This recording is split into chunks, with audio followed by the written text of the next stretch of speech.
isso. Hoje, a África não me assusta. A África me faz muito feliz. Eu não choro mais por ter ido parar na África. E o que eu quero pedir é que deixe o meu africaninho também estar junto, brincar, participar, aprender, ser educado junto com o seu italianinho.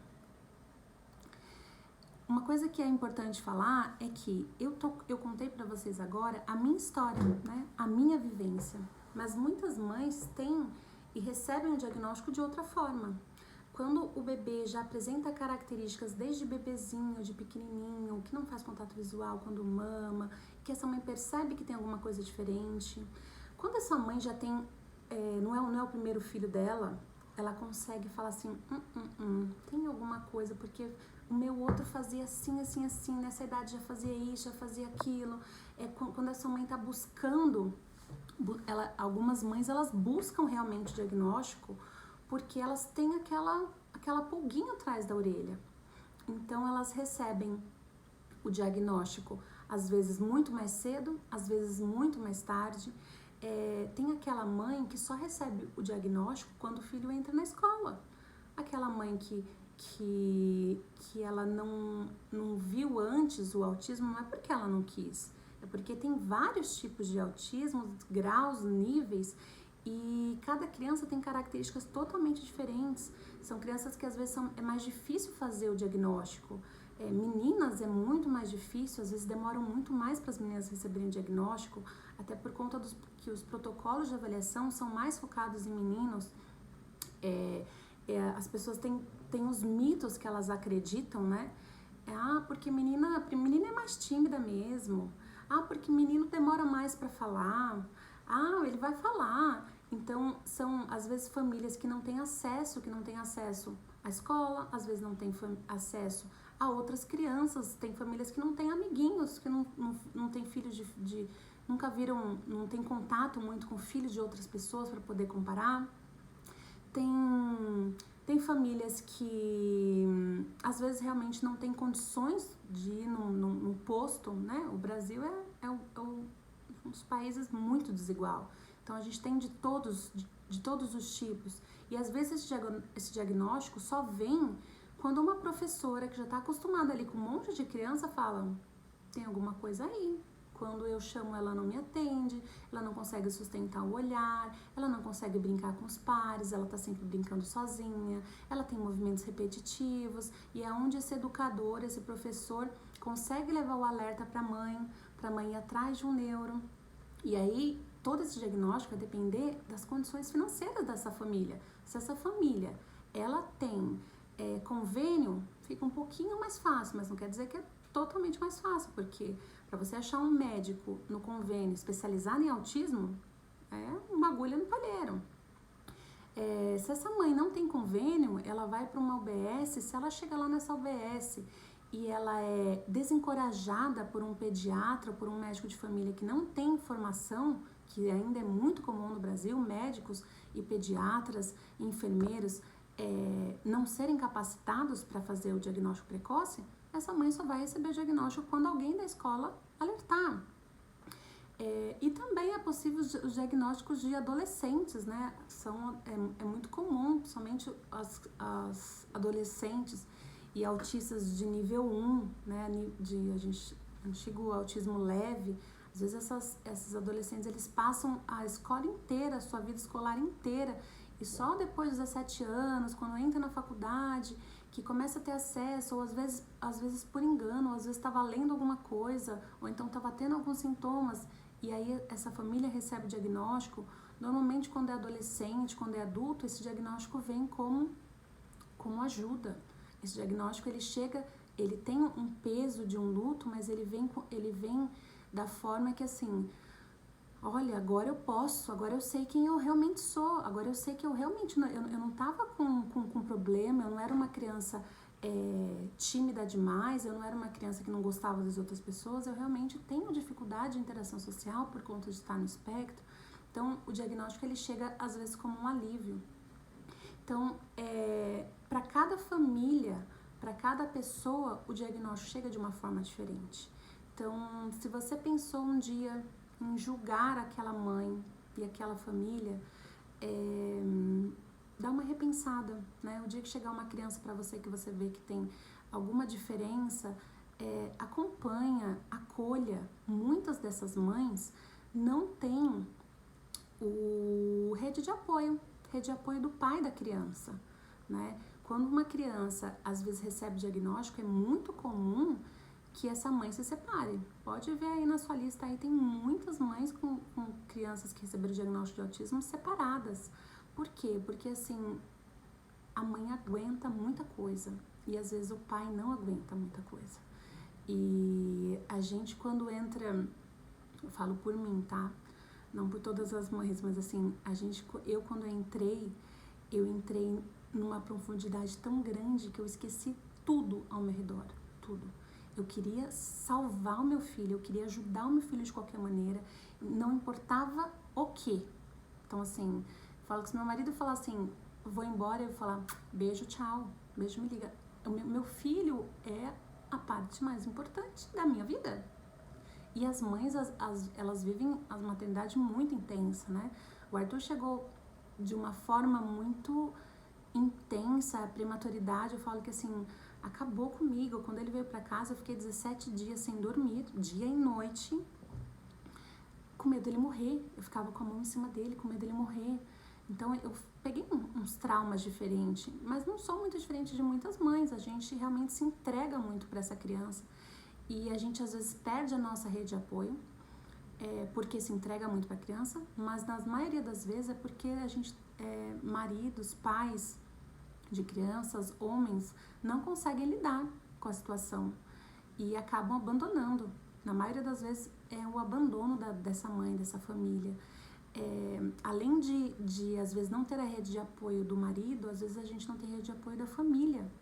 E a questão do apoio da família é muito importante para muita gente. Eu sou muito ligada à minha mãe, ao meu pai, e às vezes o que as pessoas falam pra gente, a gente guarda aquilo, né? Fala assim, nossa, realmente, né? Acredita. E quando você não quer acreditar numa coisa, vem uma pessoa e fala que não é pra você acreditar mesmo, é que você não acredita mesmo. Mas muitas vezes nós pais, nós somos desencorajados pela nossa família. E eu fui desencorajado pela minha família, né? Eu ouvi e eu ouço ainda até hoje pela minha família,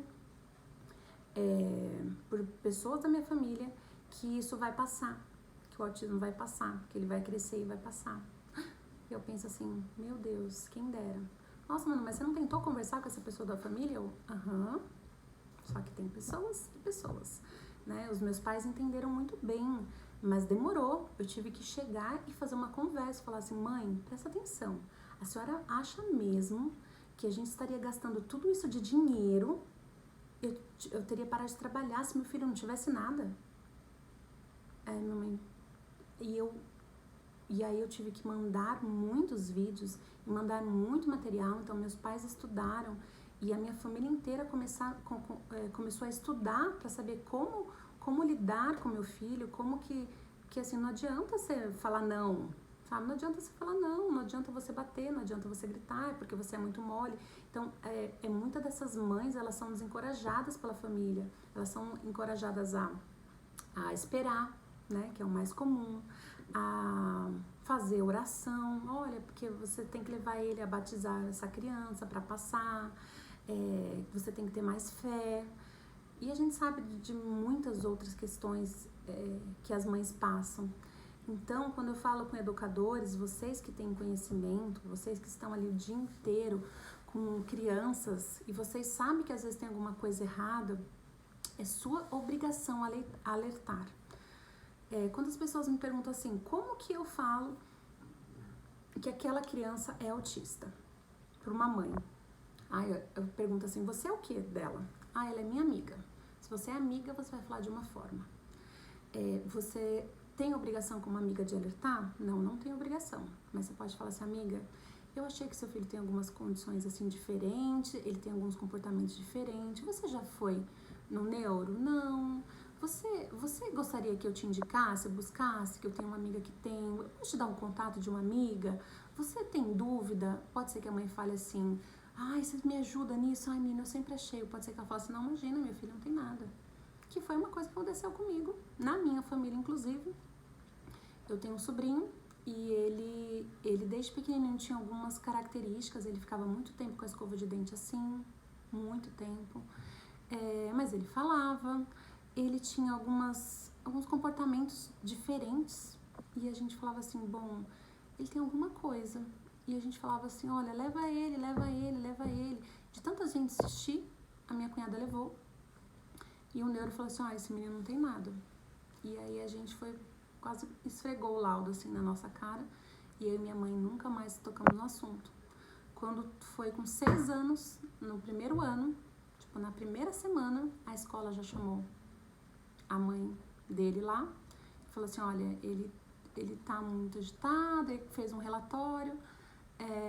Na segunda semana, ele teve uma crise. Na terceira semana, ele já tinha encaminhamento para procurar um neuro. Na quarta semana, ele tomou uma suspensão, ele tinha 6 anos de idade e o diretor da escola deu uma suspensão para uma criança de 6 anos de idade que estava com pré-diagnóstico de autismo. E aí, depois de mais esperar alguns meses por conta da fila, né, porque era através do SUS, ele recebeu o diagnóstico de autismo aos 7 anos. É um diagnóstico tardio, que poderia ter sido feito muito antes, lá com os 2 aninhos, quando a gente desconfiava, mas que por ser um autismo nível 1, né, por não ter profissional tão preparado e por uma série de outras coisas, da aceitação dos pais, ele teve essa demora no diagnóstico. E a gente sabe, nós como especialistas, né, eu como mãe de uma criança que teve o diagnóstico precoce, a gente sabe da importância de quanto antes essa criança ter acesso a terapias. Então, se você é um educador e você vê sinais, você precisa alertar. Como que você vai alertar? Você pode dar diagnóstico? Não, a não ser que você seja psiquiatra ou neurologista. Se você não é psiquiatra nem neurologista, você não pode dar diagnóstico. O que você pode fazer como educador, como professor? Você pode fazer um relatório. Assim, olha, ele brinca assim, assim, assim. Quando ele não quer alguma coisa, ele faz assim. Quando a gente chama, ele faz assim. Todas as características que você vê que não é o comportamento igual ou parecido das outras crianças, né? Para o microdesenvolvimento, coisa que ele não entende. Você anota, escreve assim um relatório gigante, uma carta gigante, porque esse relatório da escola é o que vai ajudar, por exemplo, um neuro ou um psiquiatra a fechar um diagnóstico, para que essa mãe consiga um laudo, para que ela consiga iniciar as terapias, que ela consiga ajudar o filho. Então, como que você fala para aquela mãe? Você fala assim, olha, eu percebi que ele tem algumas dificuldades, né, e a gente precisa de trabalhar essas dificuldades, então eu anotei algumas coisas que ele fala aqui, vou fazer um relatório, e a minha indicação é que você vá procurar um médico, um neuro, leve esse relatório da escola. Dificilmente a mãe vai falar assim, não, eu não vou de jeito nenhum, né? Quando a criança chega na escola, às vezes ela é pequenininha, às vezes ela vai com 2 anos, às vezes ela vai com 1 ano, mas assim, normalmente a escola ela pode pedir, né, que não obrigar, mas ela pode pedir que essa mãe dê um retorno. Falar, olha, a gente fez um relatório, você levou no médico? Pode cobrar essa mãe. Você pode falar assim, bom, então eu preciso que o médico mande uma cartinha dizendo que ele não tá no espectro, entendeu? Alguma coisa assim. Mas enquanto ela consegue ou não esse laudo, enquanto ela não consegue treinamento, é preciso que você ajude essa família, acolha, porque hoje o diagnóstico de autismo é um privilégio. Esses dias estava uma bagunça aí nas redes sociais porque alguém falou isso e eu falei assim, gente, não é mentira. Ter um diagnóstico de autismo hoje no Brasil é um privilégio, são para pessoas privilegiadas ou com muita sorte. A média de diagnóstico no Brasil é em torno de 4 a 6 anos de idade. É muito difícil encontrar crianças que tiveram diagnóstico precoce. Por quê? Por conta da falta de profissionais capacitados para fazer diagnóstico. O pediatra do meu filho, por ser um bebê prematuro, né, por ter tido convulsões febris, ele em nenhum momento alertou que o Arthur estava com atraso. Eu fui alertada por uma outra equipe, né, multidisciplinar, que o Arthur tinha atrasos, e pela neuro, que eu fui falar das convulsões, mas em nenhum momento o pediatra alertou que meu filho tinha atrasos. Por que ele não alertou também, né? Porque o Arthur, ele teve um autismo, ele é autista, e ele teve um quadro algumas pessoas chamam como quadro de regressivo, né? Outros falam que o nome correto é poda neural. Então, até os 15 meses, ele realmente estava desenvolvendo. Dos 15 aos 18 meses, ele perdeu habilidades, que é uma característica do espectro, né? Então, assim, ele parou de dar tchau, ele parou de apontar, ele parou de fazer contato visual, ele teve algumas perdas de habilidades e que também eram características que colocavam ele dentro do espectro. Então, de 13 características, o Arthur tinha 9. Então, ele tinha muitas características. Foi um diagnóstico fácil de se fazer por conta da quantidade de características que ele tinha. Mas hoje o diagnóstico é um privilégio mesmo, porque ela precisa de um médico, né, bem capacitado. Se ela não conseguir esse médico no SUS, ela precisa pagar. Hoje uma consulta de um médico que é extremamente capacitado, que são os médicos de referência, vou dar para vocês uma ideia de valores aqui de São Paulo, tá? É no mínimo R$800. E não é toda mãe que tem R$800 para pagar numa consulta. E você ainda tem que esperar 3 a 4 meses, né? Quanto mais você espera, e quando você vai no médico, dificilmente ele dá o laudo na primeira vez. Então, você vai lá, ele vai te pedir alguns exames, ele vai te pedir eletroencefalograma, ele vai te pedir ressonância magnética, vai te encaminhar para o otorrino, pro otorrino pedir audiometria e bera. Né? São esses 4 exames: eletroencefalograma com sedação, bera com sedação e ressonância com sedação se essa criança for menor de 5 anos de idade. Para você conseguir o exame com sedação, pelo convênio vão 3 meses. Pelo SUS, eu não tenho nem noção de quantos meses. Então, essa mãe, ela fica presa sem ter um laudo, sem conseguir tratar. Algumas UBS já encaminham para terapia, porém, encaminham para terapia convencional, né, de um psicanalista, e para uma fono também convencional, que não tem especialização em análise do comportamento aplicada. Eu estou falando isso porque foi a minha experiência. Lógico que todas as partes do Brasil mudam as experiências, às vezes para melhor e às vezes para pior, depende muito da cidade, depende de outras condições. Mas aqui em São Paulo, o diagnóstico foi feito através do SUS, por uma médica do SUS, por isso que o meu diagnóstico foi sorte, né? Porque se não fosse aquela médica especializada, eu ia demorar muito mais tempo para saber. E eles me indicaram para fazer terapia lá mesmo na unidade, que chama CER, Centro de Especialidade em Reabilitação. E eles me deram 15 minutos de psicólogo e 15 minutos de fono não especialista por semana. E eu sabendo, né, que eu já estava estudando paralelo, que meu filho precisava de 20 a 40 horas de intervenção precoce e intensiva. Eu falei, olha, muito obrigada, mas assim, eu vou passar esses 15 minutos para quem não tem nada. 15 minutos por semana, meu filho não estaria onde ele está hoje. O diagnóstico precoce, como eu disse, é sorte. Então, como que você pode acolher essa família, né?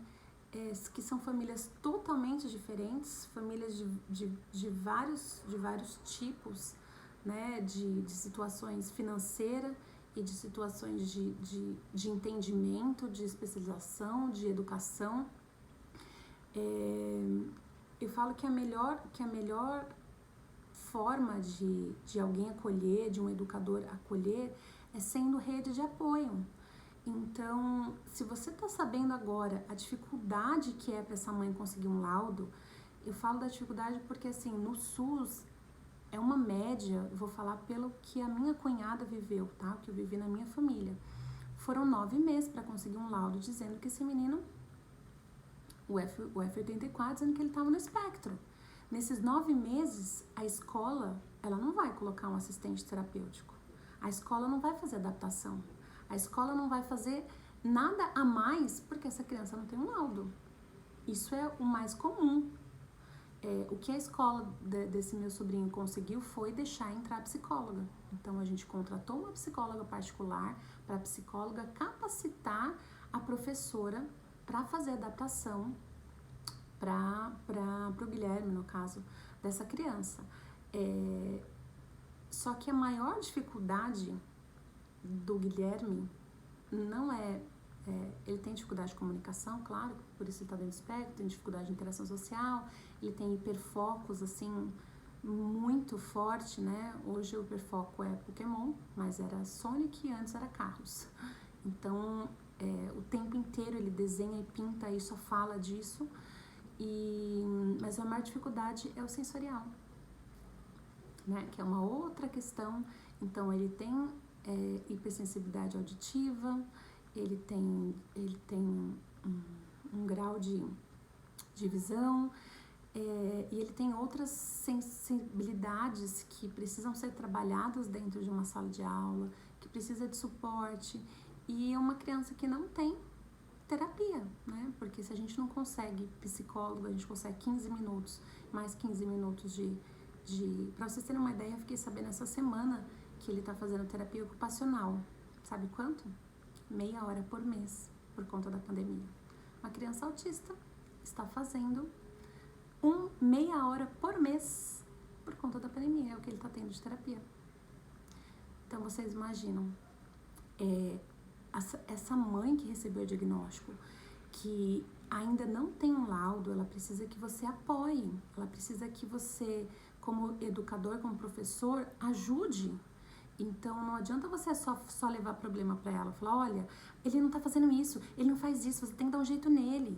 O que a minha cunhada ouviu. Ela ouviu que, assim, ele era muito mimado e que ela tinha que ser mais rígida e, de vez em quando, dar umas palmadas. Ouviu isso de uma psicóloga e ouviu isso da professora. Você precisa colocar ele de castigo e dar umas palmadas, ser mais rígida com ele, porque ele sabe o que ele está fazendo. E pode até ser que ele saiba o que ele está fazendo, né? Mas a gente, depois, né, de ter contato com uma terapeuta ABA que foi na escola, a gente descobriu que era o barulho. O barulho era muito alto. E quando ele chegava na sala de aula, ele já chegava na sala desorganizado. E aí um menininho riu dele, pronto, ele já desorganizou, começou a chorar, ele entende muita coisa, né? Ele é um autista nível 1, e aí virou uma crise, e aí a escola mandava ele para casa. E aí ele descobriu que toda vez que ele não quisesse ficar na aula, até porque ele não suportava o barulho da escola, era só ele ter uma crise e a escola mandava ele para casa. Mas esse é assunto para outra coisa. O que a escola pode fazer durante esse período? Acolher essa família e estar à disposição para ajudar. Como que você pode ajudar essa criança, essa família? A primeira coisa é criando um perfil da criança. Hoje as aulas vão voltar, então eu já montei o perfil do Arthur, já estava tudo escrito, o que ele está aprendendo, o que ele já sabe fazer, o que irrita, o que ele não gosta, o que ele gosta muito, o que é reforço. Hoje a gente já tem isso tudo muito detalhado. Mas às vezes a mãe, nem ela sabe como lidar, gente. Porque essa mãe às vezes tá sobrecarregada, às vezes ela tem outros filhos, às vezes ela não tem rede de apoio, às vezes ela não sabe e ela bate, e ela briga, e ela xinga, e a criança é agressiva. Mas você fala, eu tenho um autista agressivo. A agressividade, ela não é uma característica de autista. Agressividade é um comportamento. Então, na maioria das vezes, se essa criança é agressiva, na maioria das vezes essa criança recebe agressividade, ou com grito, ou com xingo, ou apanha. eles aprendem, né, esse comportamento. A falta da comunicação, muitas das vezes, ele não consegue se comunicar e a forma que ele encontrou de se comunicar e a forma com que as pessoas ouvem ele. Então, essa família precisa de acolhimento. Você pode sentar com essa mãe e ir colocando ali, ó, criar o perfil da criança mesmo, e perguntando o que ela faz, como ela faz. Muitas vezes você vai ter que instruir essa mãe. E eu espero que nunca ninguém que está assistindo esse vídeo fale que mamãe precisa bater, xingar, gritar e colocar de castigo. Por quê? Porque a gente sabe, né, pela análise do comportamento aplicada, que a punição, ela não funciona. Pode funcionar com crianças típicas, né? Pode até funcionar, mas assim, é aquela que a gente já sabe, aquela que quando eu apanhava, a gente ficava uma semana boa e depois aprontava de novo, não quer dizer que não funcionou, né? Tipo assim, a gente dá uns gritos e ele fica bonzinho durante um mês, fica bonzinho, depois volta de novo. Então, não funcionou, não aprendeu. Então, a gente precisa que a escola, os educadores, eles façam um acolhimento dessa mãe, tente ajudar da melhor forma possível, falando, olha, ensinando, mãe, tenta evitar falar muitas palavras se a criança ainda não fala, abaixa na altura da criança. A coisa que eu sempre indico para as mães e que vocês também podem indicar, gente, cuide de você, cuide da sua saúde mental. Mãe doente não cuida de criança. Quando a gente está doente, a gente não consegue ajudar o nosso filho. E as mães, principalmente as mães, tá? Mas tem muito pai também que também está doente. Se a gente já estava doente por conta de todo esse processo que a gente vem passando, a pandemia só piorou. Então, hoje a gente tem mães que nem têm filhos com deficiência que estão com doença, que estão com doença mental, transtorno de ansiedade, que estão com depressão, que estão com estresse. Essas mães, eu falo que assim, mães de crianças com deficiência, é muito difícil você não achar uma mãe que não esteja... Olha, eu acho que só se ela, não sei, se ela for tiver muito dinheiro, se ela tiver muita rede de apoios, não sei, mas assim, as mães estão, porque a gente é uma vida muito cansativa. Então, assim, mas a gente fica com as crianças 6 horas na escola, 8 horas na escola, mas a gente fica o resto todo. E é o tempo inteiro modelando, o tempo inteiro a gente se controlando, é o tempo inteiro eu me controlando para não gritar, não bater. Eu tenho que ter a autorregulação. Então, para eu ficar regulada, para eu ficar assim, plena, para eu não me estressar, para eu não cansar, eu tenho que tomar medicação. Por quê? Porque só a medicação e a terapia. Porque eu não consigo, por exemplo, fazer um lazer, não consigo fazer uma academia, a gente não tem tempo para isso. Pandemia, a gente teve menos tempo ainda. Então, tudo que você puder fazer para ajudar essa mãe, para você não levar as preocupações, para você orientar como que ela vai lidar com essa criança, é muito válido. Uma coisa que às vezes as pessoas falam, que as professoras, né, elas falam, Amanda, eu não consigo, eu tenho 30 e eu sou sozinha. É a questão da agenda, né? A agenda pra gente é muito importante, não só saber o que o nosso filho fez de errado, porque isso a gente praticamente sabe de cor. Pra gente é importante saber a questão do comportamento. Então, assim, olha, ele se comportou bem, ele ficou calmo, ele estava tranquilo, ou então fala assim, ele chegou com muito sono, ele chegou agitado, ele estava correndo, ele ficou muito tempo debaixo da mesa, ele ficou muito tempo fazendo comportamento repetitivo. Tudo que vocês puderem falar pra gente em relação ao comportamento são as informações que a gente junta para poder trabalhar isso em casa, né? Então a gente precisa saber o máximo possível dessa criança. Dá trabalho escrever? Dá trabalho. Às vezes você não tem tempo, eu super entendo, mas se você puder, né? Se você puder fazer um esforço de falar com aquela mãe todos os dias através da agenda, conversar com ela um pouquinho de como foi, de coisas novas que ele fez, como é que a gente vive, né? Como é que vive uma mãe de autista? Nós vivemos um dia de cada vez, porque não adianta a gente pensar no futuro. Então, eu chorava, quando eu estava no processo de luto, de aceitação, eu chorava, mas eu chorava assim, horas. Porque eu ficava pensando que o meu filho ia falar errado e que as crianças iam dar risada dele. E eu chorava por isso. Até que eu entendi que não adianta eu chorar, porque assim, daqui, quando ele tiver com 7 anos, ainda falta... Eu não sei o que vai ser daqui 2, 3 anos, 1 mês, 2 meses, 1 semana, 2 horas. Eu preciso de viver o presente. Então, hoje, o que a gente vive? A gente vive um dia de cada vez. Pra gente não surtar, pra gente não pirar. Eu não sei se meu filho vai aprender a ler, né? Ele vai fazer 5 anos. E eu não sei se ele vai aprender a ler. Ele pode ser que ele tenha habilidades. A gente ainda está em investigação de deficiência intelectual. Ele tem atraso cognitivo, muito atraso cognitivo. Eu não sei nem se ele vai aprender a ler. Então, assim, não adianta ficar pensando lá no futuro. A gente vive um dia de cada vez e comemora as pequenas vitórias. Então, o que eu posso, o que me deixa feliz, né? Porque quando a gente vira mãe, a gente se realiza no filho.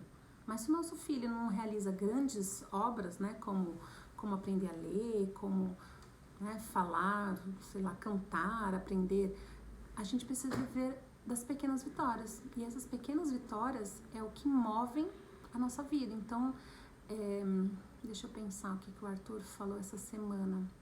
Mas assim, cada dia, cada semana ele inventa uma coisinha nova. Ele falou assim, mamãe, uma frase de quantas palavras? Mamãe, o frango tá pronto, vai fazer papá. 7. Mamãe, o frango tá pronto, vai fazer papá. Porque ele ouviu o plim da Airfry e ele falou 7, uma frase de 7 palavras. E aí eu vou e mando mensagem, e eu filmo e mando pro meu marido e mando pra família. Outra coisa, a gente começou a fazer futebol, ele ficou durante 45 minutos da aula. Lógico, eu do lado, com muito reforço, dando muito reforço, mas assim, ele conseguiu conduzir a bola até o gol com o pé, porque ele só pegava a bola com a mão. Isso foi semana passada. E aí eu mando vídeo pra família inteira. Eu vivo disso. Eu vivo para uma mãe de criança típica, a criança levar a bola daqui ali 3 metros. Que legal, aprender a jogar. Pra mim, não. Pra mim é uma festa. Pras mães é uma festa. Então, assim, conta as coisas boas. Conta o que ele fez. Olha, ele abraçou o amiguinho. Ele fez um carinho. Conta isso pra mãe. Pra deixar a gente, né, com um pouquinho de esperança, pra animar. Essas pequenas vitórias animam a gente. Vamos falar um pouquinho agora sobre direito. Direito não é privilégio. Nem todas as crianças autistas, né, as crianças com deficiência, precisam de escolas especiais. Infelizmente, muitos educadores, muitos professores, às vezes pelo cansaço, às vezes pelo excesso de número de crianças, às vezes porque acham mesmo, e cada um tem a sua opinião, acham que aquela criança não deveria estar ali, naquela escola, né? Ela tem uma criança que tem deficiências múltiplas, ela não tinha que estar aqui, ela tinha que estar numa escola só para ela. E por essa mentalidade também, né, que muitas pessoas ainda têm sobre a deficiência, é que eu cresci numa escola sem ter nenhum colega de sala com deficiência. Eu estudei do pré até a faculdade, nem sei quantos anos dá isso. Eu nunca tive uma pessoa com deficiência na minha sala. Os meus valores para saber como lidar com uma pessoa, acolher uma pessoa com deficiência, graças a Deus vieram do meu pai e da minha mãe, né, da minha família. Tenho pessoa com deficiência na família, física, mas assim, eu não tive contato na escola. Por quê? Porque as pessoas na minha época, não sou muito velha não, tá, gente? Tenho 37, já falei, né? Fala aí, não parece. As pessoas na minha época, essas crianças estavam escondidas dentro de casa. Sempre existiu pessoas com deficiência. Hoje, hoje não, né? No censo de 2010, que é o nosso último censo do IBGE, 24% da população se denomina com algum tipo de deficiência. Onde estavam essas pessoas? Onde estão essas pessoas? Tem 24% da sua sala de criança com deficiência? Essas pessoas existem e elas não estão nos lugares, elas não estão nos ambientes públicos, elas não estão nas escolas, elas não estão nos restaurantes, não estão nos passeios, no lazer, no turismo, elas não estão inseridas no mercado de trabalho. São pessoas que são negligenciadas, são pessoas que não são incluídas. Uma criança sem deficiência precisa ter contato com uma criança com deficiência. Eles precisam crescer juntos, eles precisam saber que tem uma criança que é diferente dele, que não tem o mesmo desenvolvimento que ele, e que também é uma criança que gosta de jogar futebol, que é uma criança que também gosta de jogar bola. Então, assim, precisa dar oportunidade para essa criança. O Arthur, quando ele faz um gol, né, apesar de ser bem pertinho do gol, ele coloca a bola, você precisa de ver a alegria dele, a animação dele porque ele fez um gol. Ele também tem direito de jogar futebol, né? Pode ser que ele não entenda as regras ainda do futebol, mas essas crianças precisam saber que tudo bem elas pararem um pouquinho do jogo delas comum, rápido, com todo mundo sabendo, porque tem uma criança que é diferente, né? É muito importante que as crianças com deficiência estejam juntas. Essa é a verdadeira inclusão. Quando as crianças com deficiência estão separadas das crianças com deficiência, isso é exclusão. Quando elas estão na mesma sala e elas estão separadas, né, fazendo atividades diferentes, totalmente diferentes, isso é segregação. Quando elas estão no mesmo ambiente, mas elas estão fazendo atividades com as crianças sem deficiência, isso é integração. Elas estão na mesma sala, estão sendo integradas. E a inclusão, ela se dá quando estão as crianças com deficiência e sem deficiência fazendo a mesma atividade e juntas. Amanda, mas assim, a criança sem deficiência, às vezes, com deficiência, às vezes não tem a mesma, né, coordenação motora de fazer atividade igual a criança sem deficiência. Aí é que entra a equidade. Nós, como mães de criança com deficiência, mães de autista, nós não queremos a igualdade. A gente sabe que não vai ser igual. O meu filho tem atraso cognitivo, né? Ele ainda não sabe pronunciar muitas palavras. Ele começou agora a falar frases de 7 palavras. Ele não entende muita coisa. Eu sei disso. Eu não quero que ele seja igual a outra criança. Mas o que ele precisa? Ele precisa de equidade. Ele precisa que a atividade seja adaptada para ele, para que ele consiga participar. A igualdade é dar às pessoas a mesma oportunidade. E a equidade é você adaptar as oportunidades deixando justa. Então, vai adaptar aquela atividade de acordo com o que o Arthur consegue entender, de acordo com o que a criança consegue entender. Nós não queremos a igualdade, a gente sabe que nossos filhos não são iguais. A gente só precisa que os nossos filhos sejam incluídos e que os materiais e que a atividade seja adaptado. Se ele fizer, por exemplo, ele fez 10 minutinhos, tá ótimo, entendeu? A gente sabe que o meu filho não vai conseguir ficar sentado lá 1 hora fazendo. Ele tem, além do autismo, ele tem outras comorbidades, ele tem epilepsia, ele tem transtorno déficit de atenção, então ele não vai conseguir. Mas ele fez 10 minutos, a gente já fica muito feliz. A gente precisa que os direitos que foram adquiridos muito recentemente, né, através da Lei Berenice Piana de 2012, que eles sejam cumpridos, né? As famílias, elas precisam trabalhar, as mães precisam trabalhar e as mães precisam até descansar. Eu ouvi muito isso, né, agora na pandemia, professores falando, as mães só querem deixar as crianças lá, depositar lá, jogar, faz filho, coloca no mundo e deixa lá. Gente, então assim, essa é a sua profissão, não é a minha profissão, porque assim, eu não seria professora nunca, mas os professores, os educadores, são pessoas que fazem isso por amor, porque gostam. Gente, que bom que alguém gosta de ensinar as crianças, né? Porque eu faço festa de casamento, né? Agora eu tenho uma empresa de treinamento, mas assim, e tem gente que não gosta de coordenar o casamento. Então, cada pessoa nasceu para fazer. Então, aquele ali é o seu dom. Ser professor é o seu dom, é a forma como você gosta, né? É o seu trabalho. E as mães precisam que alguém fique com os seus filhos para elas poderem trabalhar. Hoje a gente vive uma época que a gente não tem a condição de só o marido trabalha. Meu sonho, né? Meu sonho de vida é ser dondoca, mas não é isso que a gente tem. Hoje a gente trabalha fora, dentro, cuida de criança, depois ainda cuida de casa, essa é a vida da mulher. Então, as mães precisam trabalhar e às vezes nem é só trabalhar, elas precisam descansar. Elas precisam descansar.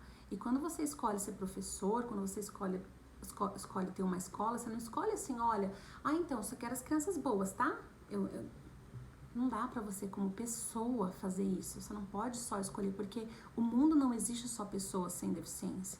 O mundo é diverso, existe a diversidade humana. Então, assim, a deficiência faz parte da diversidade humana. Nós somos todos diferentes.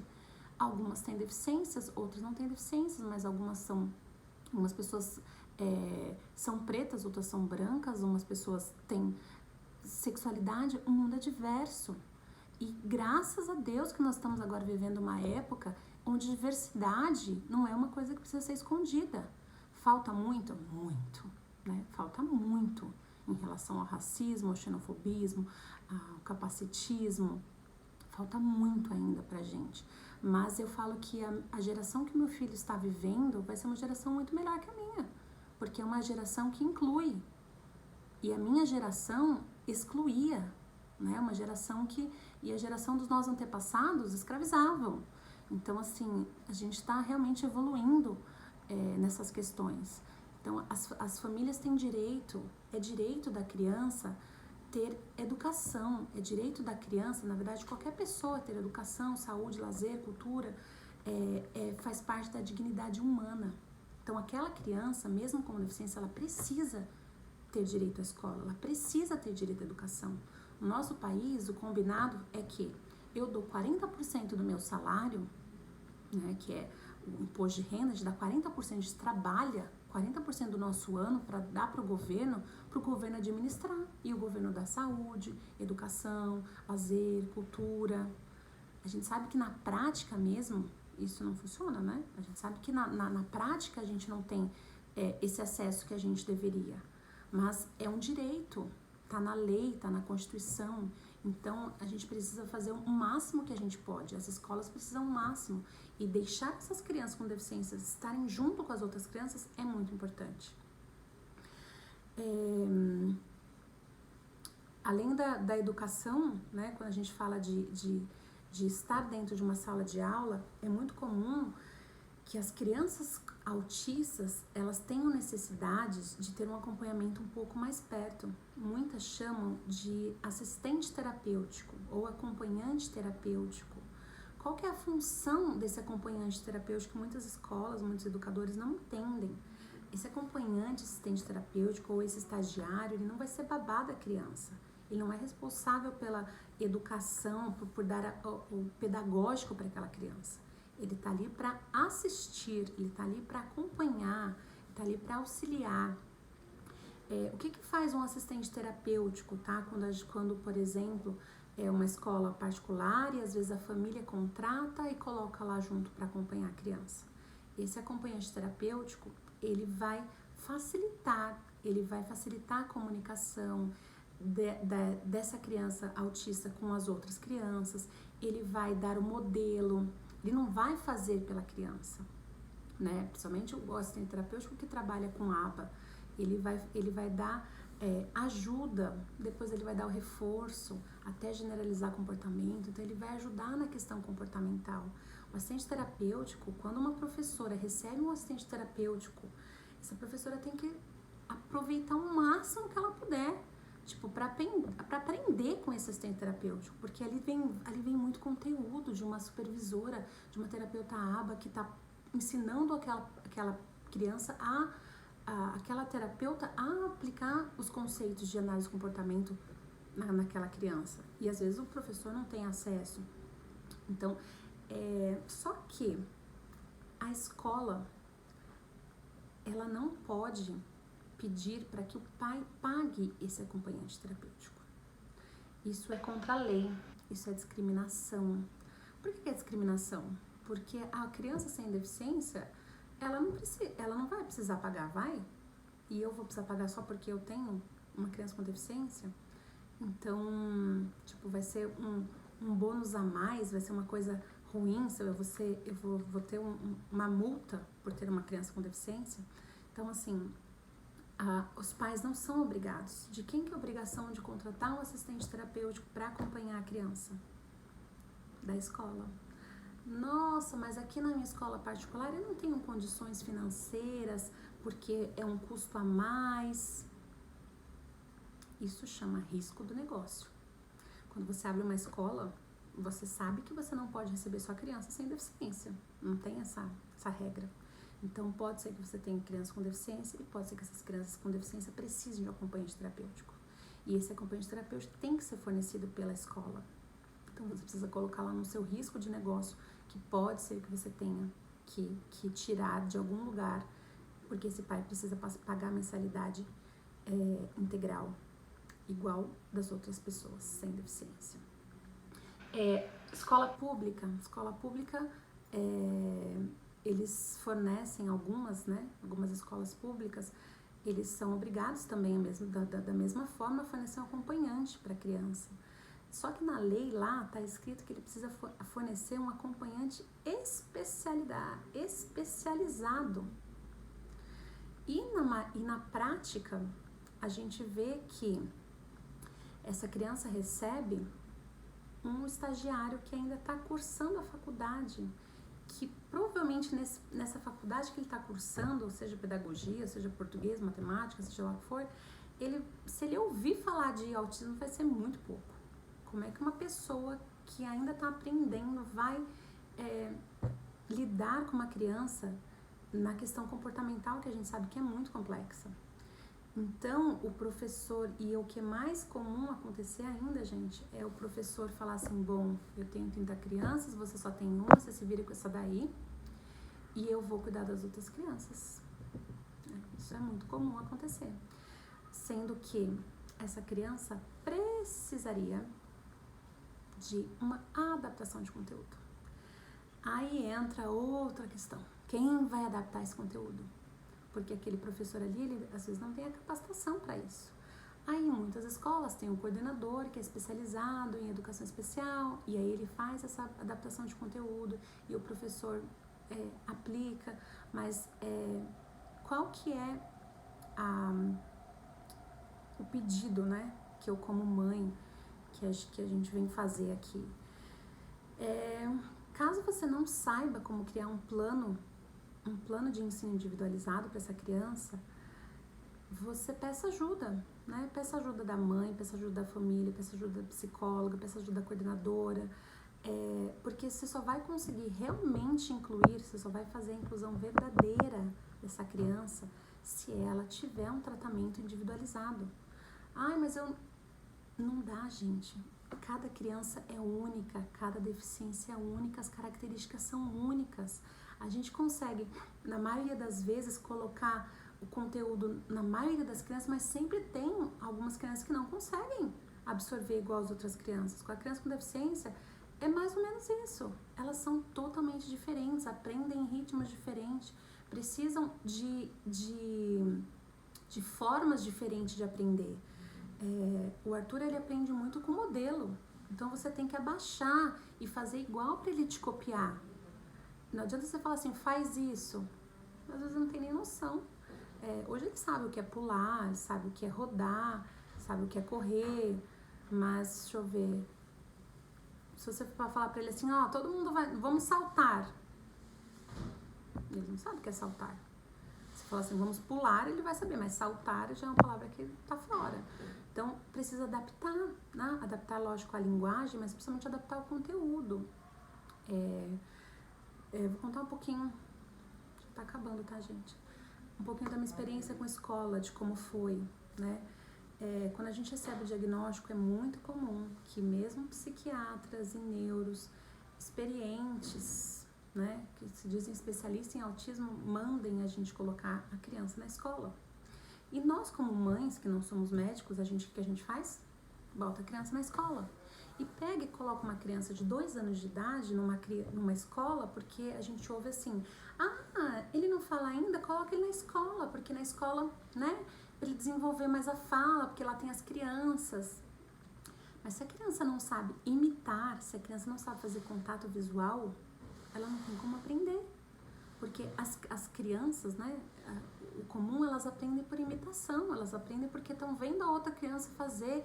E aí sim, uma criança, às vezes, sem deficiência, fala assim, bom, entrou na escola e aí viu todo mundo sentado comendo, ela também está comendo sentado, né? Para criança sem deficiência, sem autismo, funciona super bem essa técnica, né? Agora, para uma criança que não tem habilidades básicas para estar ali, é muito difícil. E é o que acontece com essa criança quando ela não tem habilidade básica. Muitas vezes não acontece nada. Nada mesmo, literalmente. E às vezes a mãe só fica sabendo isso no final, né?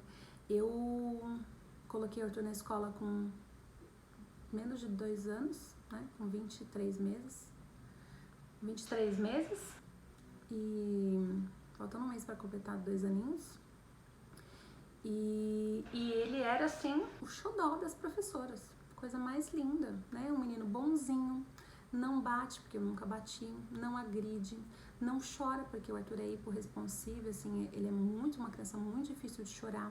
Não era mimado, não era agressivo, era fofinho, bonitinho, brincava sozinho, ficava a maioria das partes do tempo sozinho. Não dava trabalho nenhum. O que as professoras tinham que fazer? Só dar comida para o menino. E aí ele passava a maior parte do dia, ele fazia soneca, ele faz soneca até hoje, vai fazer 5 anos. Então ele dormia 2 horas e as outras 3 horas que ele comia, fazia alguma atividadezinha ou outra, ele passava no colo com chupeta na boca, sendo que eu nunca mandei chupeta. Era isso. E as professoras falavam, ele é maravilhoso, ele é tão lindo, ele é fofinho, era isso. E aí, eu fazendo observação um dia de um prédio do lado, eu vi o pátio da escola, e aí eu vi como é que o Arthur realmente ficava. Todas as crianças sentadas na hora do lanchinho, e a professora em pé, o Arthur rodando, porque ele fazia colalia, a estereotipia dele era rodar e pular, e o Arthur rodando sozinho no outro canto, a professora dando a comida pra ele na boca. Esse era o Arthur. O filho da minha amiga, que estava na mesma classe, tinha 57 atividades, e o Arthur, no final do ano, tinha 12. A diretora da escola, né, desse primeiro ano que ele foi pra escola, disse que todas as crianças para ela eram especiais, que se eu precisasse de alguma coisa a mais, que eu procurasse outra escola. Eu estava no pior momento da minha vida, que foi onde a gente estava fechando o diagnóstico, né? Como eu falei, é um diagnóstico que demora, então o Arthur recebeu o diagnóstico dia 7 de janeiro, ele falou, é um pré-diagnóstico, porque o laudo mesmo escrito a gente só recebeu em julho, porque tem que fazer um monte de exames, mesmo sabendo que ele tinha característica, ele realmente estava no espectro, tem um monte de exame, tem muita coisa para fazer. Eu chorava de noite, eu não tinha forças para brigar com a escola. A escola sugeriu que eu colocasse ele numa outra escola, mas assim, eu não tinha como processar a escola, eu só chorava, gente, eu não tinha forças. E aí, o que eu fiz? Desisti da escola e fui procurar uma outra escola. E aí, quando eu fui procurar a escola, veio a minha segunda batalha, que foi chegar na escola. Todo mundo, olha que lindo, a escola maravilhosa, ai, tem hortinha, esse aqui tem coelhinho, olha que fofo, coisa mais linda. Quando eu falava que era autista, acabava a vaga. Então a gente não tem vaga. Falei, tá bom. Passou mais um pouquinho, fui em outra escola, mesma coisa, escola linda. Quando eu falei, quero fechar, isso aqui meu filho, ele é autista, não tem mais vaga. E aí na terceira escola, a escola falou assim, olha, a gente aceita, claro, a gente aceita, mas assim, a gente não tem nenhuma a gente já teve crianças autistas, mas a gente não tem nenhuma um treinamento específico para isso, mas a gente aceita. Falei, tá, mas vocês aceitam um treinamento? Eles falaram assim, aceito. E aí, quando eles falaram que aceitam,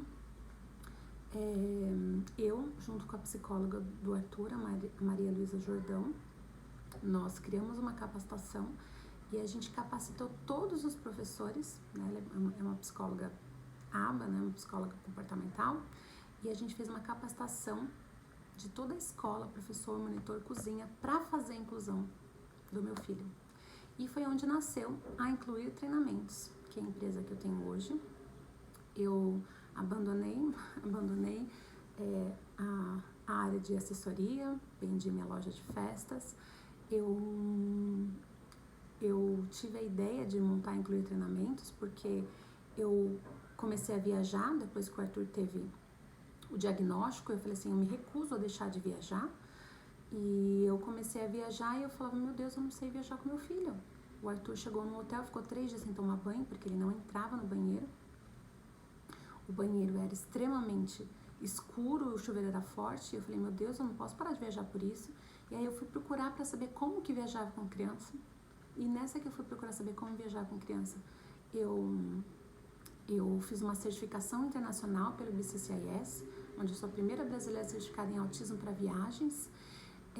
E aí depois disso eu fui num hotel, o hotel me deu uma fichinha para preencher, estava escrito assim, possui alguma necessidade especial? Falei, nossa, que bacana, né? Estão interessados. Escrevi, minha filha é autista, não fala, não atende a comando. Entreguei a fichinha e quando eu entreguei a fichinha, ela falou assim, bom, como ele é autista, ele não pode brincar, porque a gente não sabe como lidar. Eu falei, então não era pra inclusão, era pra exclusão, porque se não tivesse falado, elas não iam nem saber, o autismo não tem cara. E eu voltei dessa viagem e falei pra Malu, que é a psicóloga do Arthur, falei, Malu, a gente precisa treinar os hotéis, a gente precisa treinar os estabelecimentos, porque eles não sabem como incluir uma criança autista. Os recreadores, os professores. E aí, depois que a gente fez a capacitação dos professores, a gente começou a treinar os recreadores do Brasil, recreadores de São Paulo. Hoje a gente treina professor, monitor, todos os profissionais precisam ser capacitados para fazer a inclusão das pessoas. A gente treinou o Beto Carreiro para receber as famílias autistas, a gente treinou agentes de viagem, cabeleireiros, e a Incluir Treinamentos fez uma diferença enorme na minha vida, porque hoje eu consigo ajudar essas mães, ajudar essas famílias, capacitar esses profissionais para que eles possam fazer a verdadeira inclusão dessas famílias. E antes da gente terminar, quero deixar com vocês aqui mais algumas dicas e alguns recados.